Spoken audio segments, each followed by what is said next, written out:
So స్పందన, మనం weather model కూడా ఒకసారి చూద్దాం. వెదర్ మోడల్లో ఇప్పుడు ఎగ్జాక్ట్లీ ఇది రామగుండం అప్పుడు భద్రాచలం దగ్గర ఉంది, కొంత మూవ్ అయ్యి ఇప్పుడు భద్రాచలం నుంచి వరంగల్కి చాలా దగ్గరలో ఉంది. దగ్గరలో ఉండడం వల్ల మనకి ఆ జూమ్ చేస్తే కనుక దగ్గరలో ఉండడం వల్ల ఇది కనబడుతుంది. ఒక్కసారి మనం చూద్దాం. తెలంగాణ మ్యాప్ చూడండి మీరు, మొత్తం ఎంత క్లౌడ్ ఉందో చూడండి తెలంగాణ. కొంత జూమ్ అవుట్ చేయండి, కెమెరామెన్ జూమ్ అవుట్ చేస్తే తెలంగాణ మొత్తం కూడా క్లౌడ్. మీకు ఆంధ్రప్రదేశ్లో క్లౌడ్ అసలు మబ్బు కనిపించట్లేదు, ఇక్కడ పైన ఒరిస్సాలో కనిపించట్లేదు, ఛత్తీస్గఢ్లో కనిపించట్లేదు, కర్ణాటకలో కొంత పార్ట్ ఉంది, మహారాష్ట్రలో కొంత పార్ట్ ఉంది. మొత్తం ఈ పార్ట్ అంతా కూడా మనకి తెలంగాణ అంతటా కూడా క్లౌడ్ ఇంపాక్ట్ ఉంది. అంటే ఈ వాయుగుండం పూర్తి ప్రభావం, తీవ్ర వాయుగుండం పూర్తి ప్రభావం తెలంగాణ మీద ఉంది. కొంచెం ఈ పైన విదర్భ, తెలంగాణ పైన విదర్భ అంటే నాగ్పూర్, గడ్చిరోలి ఈ ప్రాంతాల్లో మనకు కనిపిస్తుంది. ఇప్పుడు ఇక్కడ ఎగ్జాక్ట్లీ ఈ ప్రాంతాల్లో వాయుగుండం ఉంది. ఇది నార్త్ వెస్ట్ దిశగా ఇట్లా వెళ్ళిన తర్వాత మనకి ఇంపాక్ట్ తగ్గుతుంది. So impact, complete impact Telangana మీద మనకు ఖచ్చితంగా కనిపిస్తుంది. ఆ క్లౌడ్ కవర్ చూస్తే గనక మొత్తం మబ్బులు తెలంగాణను ఆవహించి అక్కడ ఉన్నాయి. ఒక విధంగా విచిత్రం, అంటే సైక్లోన్ వల్ల ఎక్కువ నష్టం జరగలేదు. మనం నిజానికి దేవుణ్ణి ప్రార్థిద్దాం, చాలా మంచి జరిగింది. ఆంధ్రప్రదేశ్ను రక్షించాడు. అక్కడ ప్రభుత్వం కూడా చాలా సమర్థవంతంగా వ్యవహరించింది. లోకేష్ అయినా చంద్రబాబు అయినా చాలా అనుక్షణం వాళ్ళు జాగ్రత్తలు తీసుకున్నారు. బట్ ఇవాళ హెవీ రెయిన్ఫాల్ వార్నింగ్ ఇచ్చారు. భారీ వర్షాలు, అతి భారీ వర్షాలు కురుస్తాయి వరంగల్, ఉమ్మడి వరంగల్, ఖమ్మం, నల్గొండ, ఆదిలాబాద్, కరీంనగర్ అని చెప్పారు.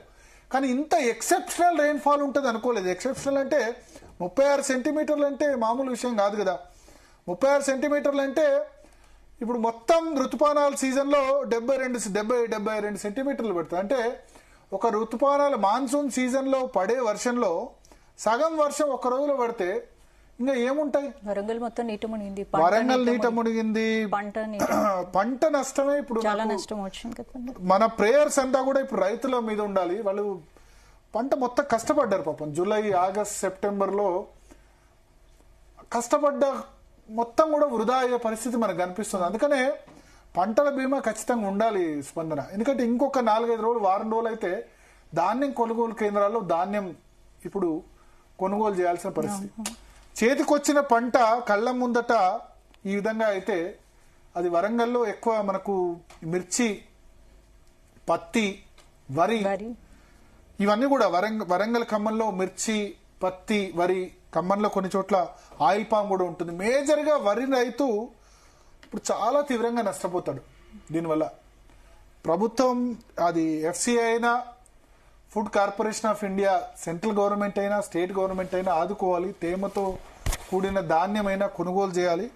ఇంకా అక్కడ దాకా రాలేదు. ఎందుకంటే ఇప్పుడు రేపు వర్షం తగ్గితే గానీ ఎంత నష్టం వాటిల్లిందో మనం చెప్పలేము. ఎస్పెషల్లీ ఈ మండల్స్లో ఎక్కువ హన్మకొండ కానీ, వరంగల్ కానీ, జనగాం కానీ, యాదాద్రి భువనగిరి కానీ, సిద్దిపేటలో కూడా చాలా వర్షాలు పడ్డాయి. సిద్దిపేట, కరీంనగర్ ఆనుకున్న సిద్దిపేట జిల్లాలో మనకు చాలా ఎక్కువ రెయిన్ఫాల్స్ కురుతున్నాయి. ఇంకో 2 నిమిషాలు అప్డేటెడ్ రెయిన్ఫాల్ కూడా వస్తుంది. 8:15కు మనకు ఇప్పుడు 36 సెంటీమీటర్లు ఉంది కదా, 36.7 సెంటీమీటర్లు, 31.6 ఉంది కదా. ఎస్, అప్డేటెడ్ వచ్చింది. పర్వతగిరిలో ఇప్పుడు 37.5 సెంటీమీటర్లు అయింది. భీమదేవరపల్లిలో 37.1, నెక్కొండలో 32, సంగెంలో 31, కిలా వరంగల్లో ఇంతకుముందు 26 ఉండే, 30 సెంటీమీటర్లు అయింది. వర్ధన్నపేటలో 29, సంగెంలో 29, పాలకుర్తిలో 26.9, హుస్నాబాద్లో 26.8, అక్కనపేటలో 26, హసన్పర్తిలో 25.5, జఫర్గఢ్లో 24.5, వరంగల్లో 24.4, ధర్మసాగర్లో 23.7, నెక్కొండలో 23.6, హుజురాబాద్లో 23.6, గీసుకొండలో 23, చెన్నరావుపేటలో 22.6. ఇలా చెప్పుకుంటూ పోతే 21 సెంటీమీటర్ల వరకే నేను చదవబోతున్నా. అసలు 5-10 సెంటీమీటర్ల వర్షం అయితే లెక్కనే లేదు. 5-10 సెంటీమీటర్లకే ఈ సమయంలో ధాన్యం ఇబ్బంది అవుతుంది. ఈ సమయంలో ఇంకొక 10 రోజులు అయితే కొనుగోలు కేంద్రాలకు రావాలి. ధాన్యమైనా, పత్తి పంట అయినా, మక్కలైనా ఇవన్నీ తెలంగాణలో ఎక్కువ వేసేవి. సో చాలా హారిబుల్ సిచ్యువేషన్ తెలంగాణలో. ముఖ్యంగా సరే ఇప్పుడు జూబ్లీ హిల్స్ ఎలక్షన్స్ లో మొత్తం అధికార పార్టీ ప్రతిపక్షాలు అందరూ కూడా ఎలక్షన్ లో కాన్సన్ట్రేట్ అయ్యారు తప్ప బాధ అనిపిస్తుంది. ఎందుకంటే నిన్నటి నుంచి కొంచెం ఈ అలర్ట్ గనక కొంచెం గట్టిగా ఇచ్చుంటే మన వాళ్ళు మన వాతావరణ శాఖ అనుకోండి, లేకపోతే రాష్ట్ర ప్రభుత్వం అనుకోండి, లేకపోతే ఆ జిల్లా కలెక్టర్ ఇచ్చుంటే వరి దగ్గరగా ఉన్న వాళ్ళు కనీసం ఆ కోసి ధాన్యాన్ని సేఫ్గా అయినా పెట్టేవాళ్ళు అనిపిస్తుంది.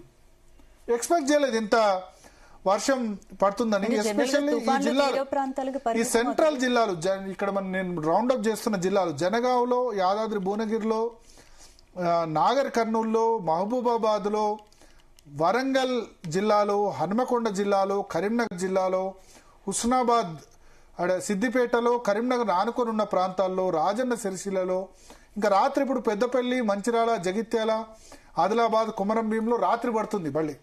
సో ఈ ప్రాంతాలన్నిటి రైతాంగాన్ని చూస్తే ఖచ్చితంగా బాధ అయితే మనకు వేస్తున్న పరిస్థితి. ఎందుకంటే స్టిల్ రెయిన్ఫాల్, ఇంకా రెయిన్స్ అక్కడ మనకు కనబడుతున్నాయి.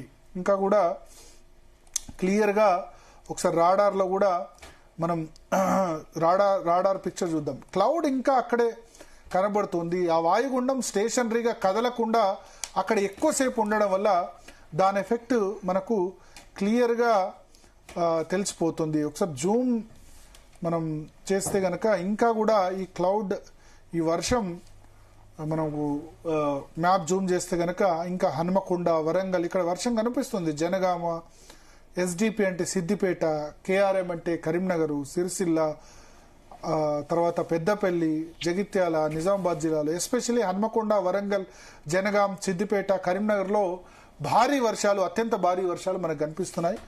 రైతాంగాన్ని చూస్తే ఒక విధంగా మన